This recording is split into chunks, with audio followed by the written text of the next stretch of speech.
Hollywood sure loves a good reboot, but sometimes I think they should just let sleeping franchises lie. From soulless cash grabs to misguided reimaginings. The films we're going to talk about today didn't just fail to revive their franchises, they put them 6 feet under. Today we're counting down the top 10 reboots that had audiences wishing for a system restart. These aren't just bad movies, they're cinematic crimes against nostalgia that left fans questioning their childhood memories and studio executives questioning their life choices. Probably not though, because Hollywood tends to ride the short bus to lessons learned.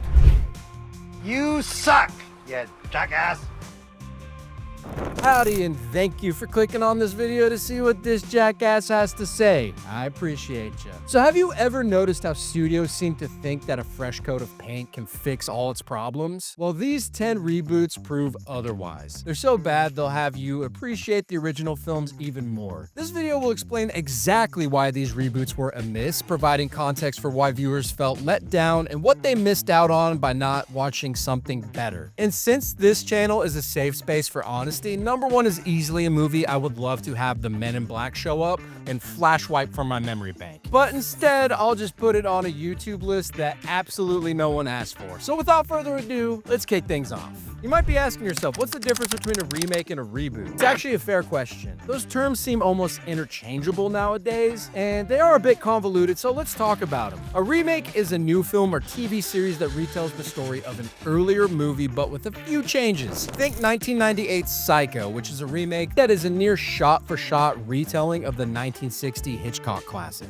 Okay, so what exactly is a reboot? Well, a reboot is a new film that restarts the continuity of an established movie series or franchise. Think of the many iterations of James Bond or Batman or Spider-Man. Sometimes, as we'll discuss in this video, a remake can also be a reboot. So just stick around so you can find out how. Alright, so coming in at number 10 is one of these examples. It's a remake that was hoping to reboot the series. 2010's A Nightmare on Elm Street. The 2010 A Nightmare on Elm Street remake managed to butcher everything that made the original horror a classic. While Jackie Earle Haley is a great actor, his version of Freddy Krueger suffered from both poor creative decisions and CGI makeup that made him look less threatening than Robert Englund's iconic portrayal. The remake's biggest misstep, in my opinion, was making Freddy explicitly a child molester rather than just a child killer, which Robert Englund himself pointed out stripped the character of any room for personality or dark humor, which I think is the most enduring aspect of Englund's portrayal of the horror icon. Combined with an over-reliance on generic jump scares, computer-generated effects, and forgettable characters, the film felt flat and soulless. Even the movie's attempts to recreate classic scenes from the original fell flat, coming across as hollow fan service rather than meaningful tributes. The movie only cost $40 million to make, but after being savaged by critics and audiences alike, plans for any sequels were immediately scrapped. The franchise has remained dormant since, proving that you can't just slap some CGI burns on a beloved horror icon and expect lightning to strike twice. Plus, Freddy's overly ADR voice was a major distraction. At number 9 is a reboot that came out and fell flat on its face. 2019's Charlie's Angels. The 2019 Charlie's Angels crashed and burned spectacularly, earning a dismal $8 million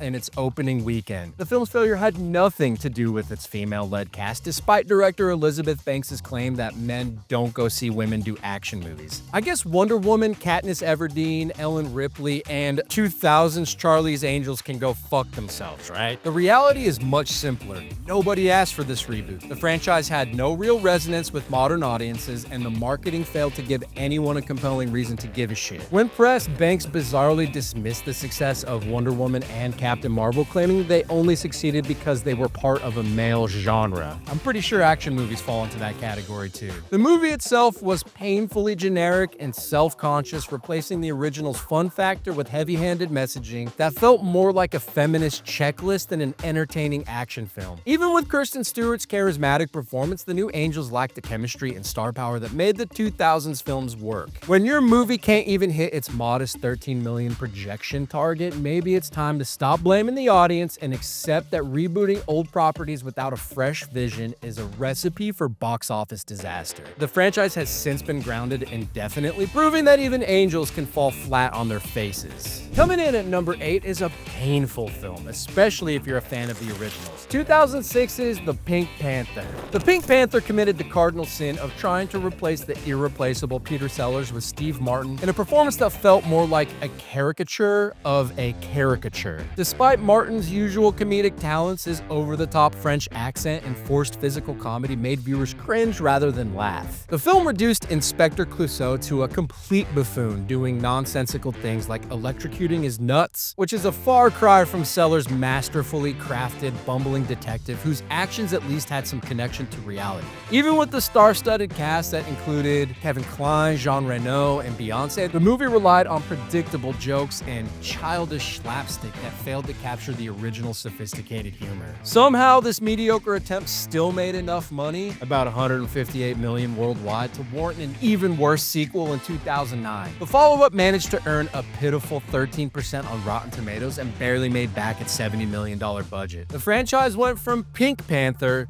to Stink Panther. I couldn't help myself, sorry. Proving that some classics are better left untouched. Even though these films are a true travesty, I honestly miss when Hollywood at least attempted to make comedic films. At number 7 is another remake that meant to reboot its franchise but failed in spectacular fashion, 2014's Robocop. The Robocop remake perfectly demonstrates how to take everything great about a classic film and replace it with generic blockbuster mediocrity. Joel Kinnaman himself admitted they should have listened more to fans, particularly regarding the loss of Paul Verhoeven's signature satirical tone. The PG-13 rating neutered the franchise's trademark violence and edge, turning our favorite cyborg cop into a sanitized superhero wannabe. The remake's biggest blunder was constantly having Murphy remove his helmet to show his human face, completely missing the point of the character's tragic transformation. Instead of the original's razor-sharp commentary on corporate greed and police militarization, we got a CGI-heavy action film that was about as edgy as a rubber spatula. The film's attempts at social commentary were shallow and lacking the wit and bite that made the 1987 version so memorable. Despite costing $100 million, the movie performed so poorly that planned sequels were scrapped faster than a malfunctioning ED-209. Dead or alive, this reboot was definitely coming home in a body bag. Put him in a body bag! The next film on this list is one I almost forgot existed, 2019's Men in Black International.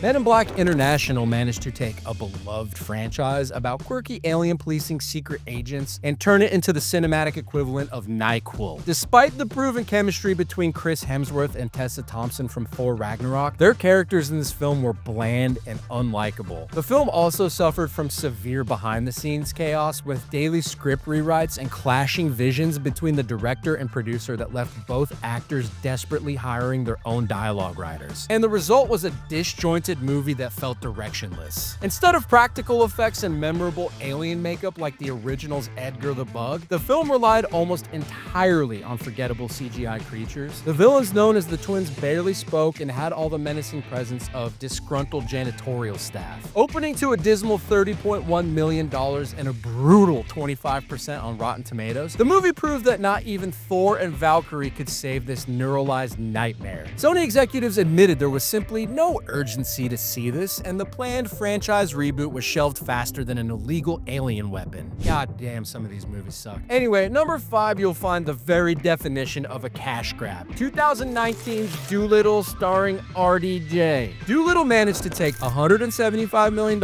and turn it into one of cinema's most spectacular train wrecks. Robert Downey Jr. traded his Iron Man charisma for an incomprehensible Welsh whisper that was so bad they had to hide his mouth in most scenes through creative camera angles. This film's editing is a masterclass in how to make a movie unwatchable. It jumps between scenes like a sugar-high toddler playing with the remote control. The CGI animals, while occasionally decent, mostly looked like they escaped from a mid-2000s video game, and the star-studded cast was wasted on one-note jokes, like Octavia Spencer's duck who just keeps confusing vegetables for surgical tools. The plot was so messy that they needed Emma Thompson's parrot to constantly explain what was happening through exposition dumps. The movie bombed so so spectacularly at the box office, earning just $22.5 million on opening weekend, Universal Pictures threw good money after bad with extensive reshoots and 2 additional directors, but somehow made everything worse. Any hopes of a franchise were put down faster than a sick pet, proving that not even Robert Downey Jr.'s star power could save this animal hospital horror show. Number 4 is really a disappointing one because the director was destined to be the next big thing, but instead he made this movie and it all but ruined his career. I'm talking about 2015's Fantastic Four. The 2015 Fantastic Four managed to achieve something truly fantastic, a 9% Rotten Tomatoes score that made the previous mediocre Fantastic Four movies look like masterpieces. Director Josh Trank's troubled production was a perfect storm of disaster, complete with constant script rewrites, slashed budgets, and on-set tension.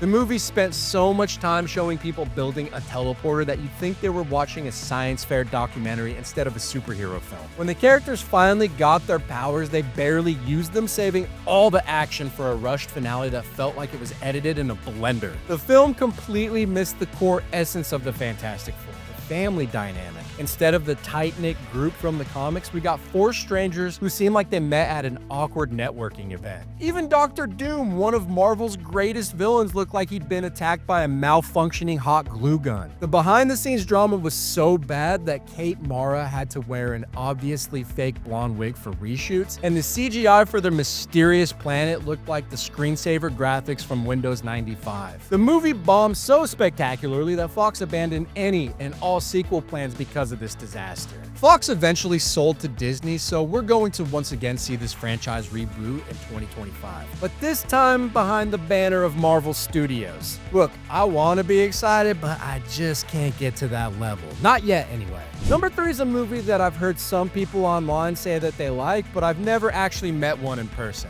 I'm talking about 2019's unnecessary reboot, Hellboy. Hellboy managed to turn a beloved comic book character into a chaotic mess that even Satan himself wouldn't claim. Despite David Harbour's solid effort in the title role, the film was doomed by catastrophic behind-the-scenes drama, with director Neil Marshall and producers constantly fighting over everything, even the symmetry of a tree. The movie tried cramming 3 movies worth of plot into 2 hours, resulting in a narrative that jumped around more frantically than a demon avoiding holy water. The R rating was wasted on gratuitous gore and forced profanity that felt more like a teenager trying to sound edgy than actual mature content. While the Del Toro films crafted a rich, atmospheric world with practical effects, the 2019 version relied on cheap-looking CGI and poorly edited action sequences. The production was apparently so troubled that Harbour frequently walked off set, and the script was being rewritten during deep into the filming. The movie bombed so bad at the box office, earning less than the 2004 original's opening weekend.